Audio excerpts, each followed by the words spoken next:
He called me earlier. It's like, yo, when you spar, I'm gonna come to the gym. I'm like, I'm gonna spar at 4 o'clock. I really didn't think he was gonna pull up, but he pulled up. It means everything. His advice and listening to him in the ring. He calling out little shit. I'm trying to make sure I do what he says. So a hell of a blessing to have Bud, Floyd, all these guys backing me, and I appreciate them. I'm just trying to keep pushing and keep getting better and better.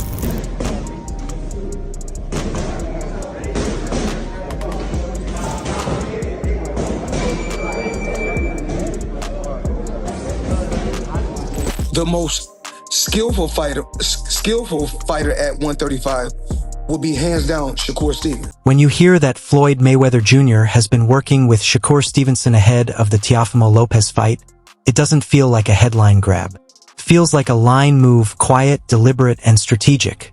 No cameras chasing it. No premouschen el noise. Just elite knowledge being passed from one master of control to another. Floyd doesn't attach his name to chaos or experiments. He aligns with precision, discipline, and fighters who already understand the language of distance and timing. That's why this matters. This isn't about learning how to win rounds. It's about learning how to deny moments, how to turn an opponent's confidence into hesitation, and how to stay untouched when the pressure is highest. If anything, it reinforces what this fight is really shaping up to be. Teofimo brings speed, power, and volatility. Shakur brings structure, patience, and now insight from the best defensive mind of this era. That's not flashy. That's dangerous.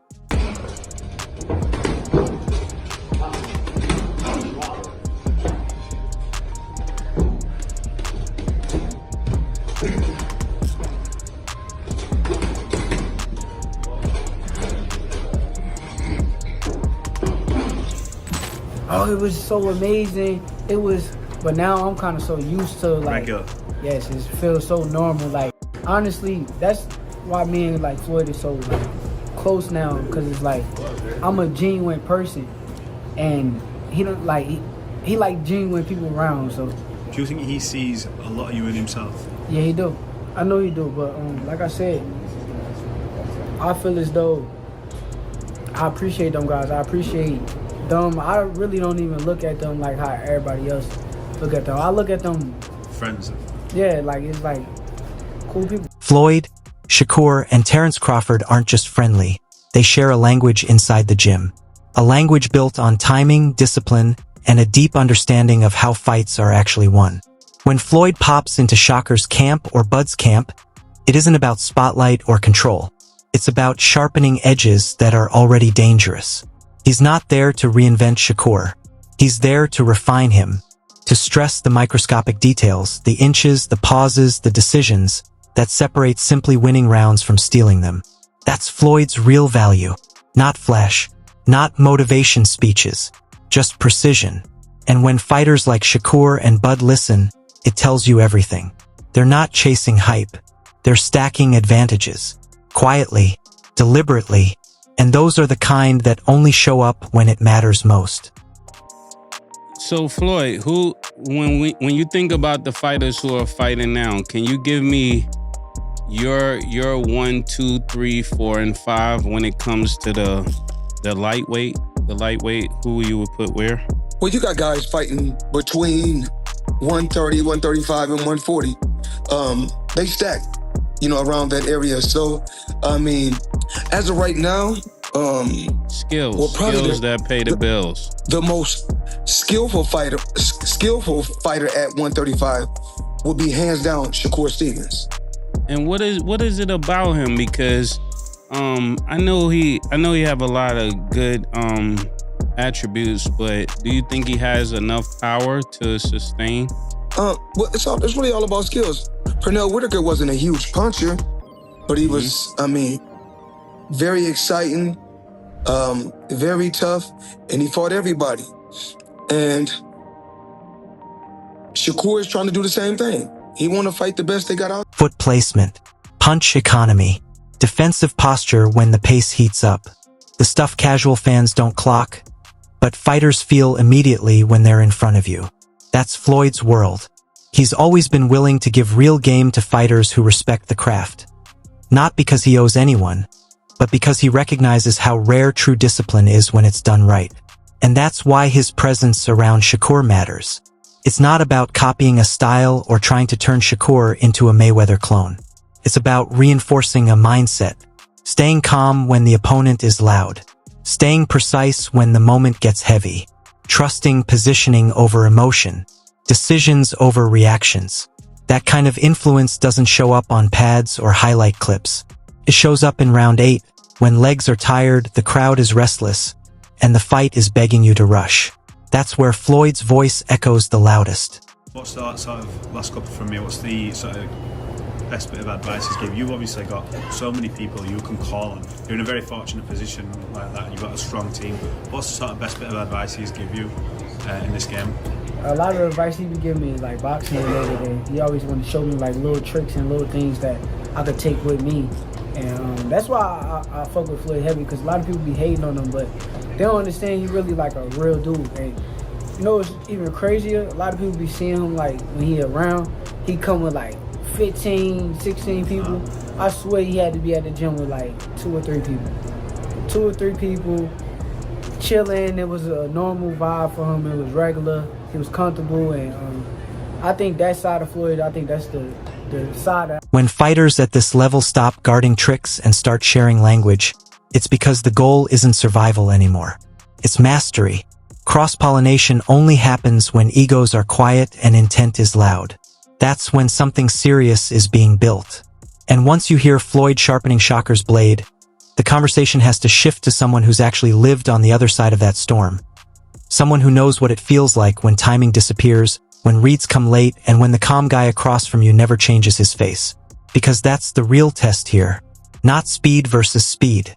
Not power versus defense. It's what happens when the noise fails, the plan cracks, and one fighter still looks like he's operating at his own tempo. The guys who've been there will tell you, that's when you find out who's actually prepared, and who was just confident. This fight isn't being built for moments. It's being built for pressure. Boris is an amazing fighter. You know, he's gonna have a great career. Crazy skills, good boxing ability, and I will always be proud of him, always. You know, that's why, even like Shakur, you know, I had a chance to train him the other day in the... Jamani Ortiz isn't selling a narrative, he's translating experience. When someone who's actually felt Teofimo's timing, pressure, and power still leans Shakur, that lands heavier than any analyst breakdown. Because he's not talking about what should work. He's talking about what's realistic once the bell rings. And that line you hit on is the key. Cutting off the ring sounds great until you try to do it against someone who doesn't go where you expect. Shakur doesn't retreat in straight lines, doesn't panic into corners, and doesn't give you predictable exits. So every step Teo takes to apply pressure costs energy, focus, and positioning. That's mental tax round after round. Ortiz's calm is what makes his take credible. No ego, no bitterness, no hype. Just, this is harder than people think. And Shakur makes hard things look boring. That's why experience hits different. Fighters know when a matchup is dangerous not because of power, but because of denied opportunities. You can be fast, explosive, and confident, but if the openings never arrive on time, frustration becomes the real opponent. And if frustration sets in, that's when the fight quietly starts leaning one way. Rather have the winner of the two. So, I mean, who do you think wins that fight? I mean, do you think Shakur will be able to? I think Shakur would win. Mm-hmm. Yeah. We know Shakur's a great boxer, and we just seen what I did to Teofimo. So I think Shakur will be able to box him out easily. I'm sure you'd rather face the winner of those two. So who do you think wins that fight? I think Shakur would win. MHM. Yeah, we know Shakur's a great boxer, and we just saw what I did to Teofimo. So I think Shakur would be able to box him out pretty easily. That answer made me laugh, and not because it was disrespectful, because it was calm. When Ortiz says training camp showed him exactly what he expected from Teo, that's actually the most dangerous compliment you can give a fighter. No surprises means no fear. Ortiz is quietly pointing out something most people miss. Shakur lives in those in-between moments, the seconds where punches don't land clean, where rhythm breaks and frustration starts doing push-ups in your head. And the key line for me wasn't that Teo can't land. It's that it's going to be hard to land consistently. Not impossible. Not hopeless. Just hard. And in high-level boxing, hard over 12 rounds is how fights start slipping away without anyone realizing it. Yeah, hopefully during training camp they learn how to cut off the ring. We'll see. You know, I think, yeah, I don't. It's gonna be hard for Teofimo to get in some punches off on Shakur, but we'll see. That's boxing honesty. No drama. No exageración. Just difficulty. And then Ortiz flips it right back on himself, talking about making jaws drop on the same night. And I respect that because that's fighter mentality. You don't analyze the future without believing you're part of it. But here's the real takeaway. When the guys who've actually felt Teofimo's power, timing, and physical presence are still saying Shakur's control might be the bigger problem, that tells you everything you need to know. This fight isn't about explosions. It's about access. Who gets to fight where they're comfortable? Who gets clean looks? Who gets forced into reaching, guessing, and resetting? And when someone who's been in there says, yeah, that might be tough, that's not noise. That's a warning. I guess asking you, being in the ring with Teofimo, was there anything that surprised you with him in terms of not the success you had, but like, was there anything you thought would be harder or anything that he did that you didn't expect? No, everything, training camp went so well for that fight that everything I seen, I already expected and seen it coming. Right after Jermaine Ortiz's calm, clinical read, the kind of take you nod at and quietly file away, Greg Hackett crashes the conversation like someone who brought fireworks to a chess match. And instantly, the energy flips. Ortiz gives you the blueprint. Shakur by decision. Clean footwork. Mental control. Death by inches. Hackett, he's not selling nuance. He's selling consequences. Hit Shakur the right way, at the right moment, and Teofimo's entire night can reconfigure into something violent, chaotic, and dangerous. Not because the plan changed, but because the fight did. And that's what I love about this contrast. Strategy versus eruption. Control versus disruption. Because boxing forces you to hold two truths at the same time. One fighter can be doing everything right, until one mistake turns the board over. Shakur lives in precision. Teofimo lives in moments. And the tension between those worlds is exactly why this fight refuses to be simple. I like Shakur for the dub. I like Shakur for the dub because he knows how to win. Like, he knows how to win. You know what I'm saying? And he's always prepared to win. So, and I think Shakur respects Teo to the point where he's gonna train like he's never trained before.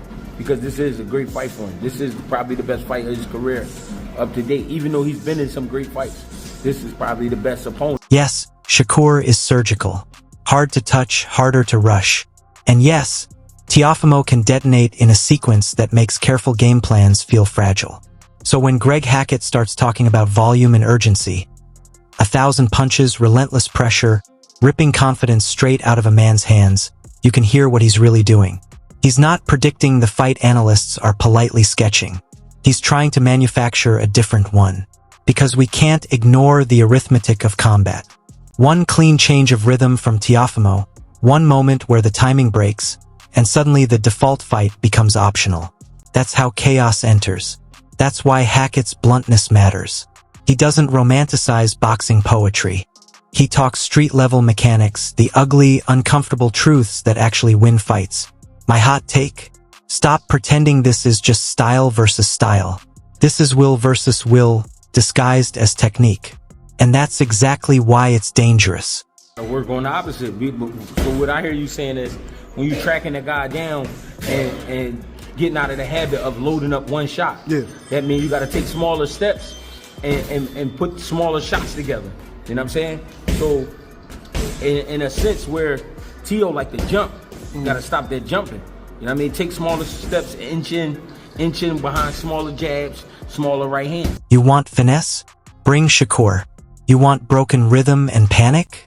Bring the version of Teofimo that detonates off counters and drags you into scrambles. And here's the funniest and truest part, the part I'd put money on in conversation, not bets. The margin is razor thin. The distance between he lights him up and he gets outboxed is measured in inches, not rounds. One habit change, one missed angle, One overcommit jump from Lopez and the night flips. So yeah, listen to Ortiz. Study the blueprint. But don't sleep on Hackett's chaos manual. Because this isn't a fight where one truth dominates from bell to bell. Discipline and volatility are going to take turns looking unbeatable. And that's why every round will feel like a verdict. You and I aren't just watching punches. We're watching to see which truth survives. Does the best version of Tio have to come out to be Shakur? Not just the best, it gotta be the unheard of version. The version we have never seen. You know what I'm saying? It gotta be different. I'm telling you, he can't approach Tio like he approached everybody else. He can't approach Shakur like he approached everybody else. And he can't approach Shakur like, you know, like, all right, I did whatever I had to do in camp. He gonna fall to me. He gonna fall to my. It don't work like that with Shakur. And right after Greg Hackett comes in swinging ideas like he's trying to punch holes through a chalkboard, the AOY breakdown slides in almost sideways, calmer but sharper. The kind of analysis that lowers its voice because what it's saying actually matters. Listening to it, you realize this is the uncomfortable truth zone. Not hype, not fear, not praise, pressure. The entire read circles one brutal reality. Early Teofimo is a problem. Late Teofimo is a question. That's not hate. That's film. And once you hear it framed that way, this fight stops feeling like a steady climb and starts feeling like a ticking clock. Teofimo Lopez doesn't need 12 rounds of hope. He needs windows, and those windows open fast and close hard. What I like about this breakdown is that it doesn't romanticize his explosiveness. It weaponizes it. The question isn't, can Teo land?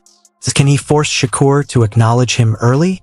Because once the rhythm settles, once the pace drops into Shakur's preferred temperature, you're no longer fighting a man. You're fighting a system. That's where the phrase fatal flaw actually lands. Not because Teofimo lacks skill, but because his margin for error is thinner than people want to admit.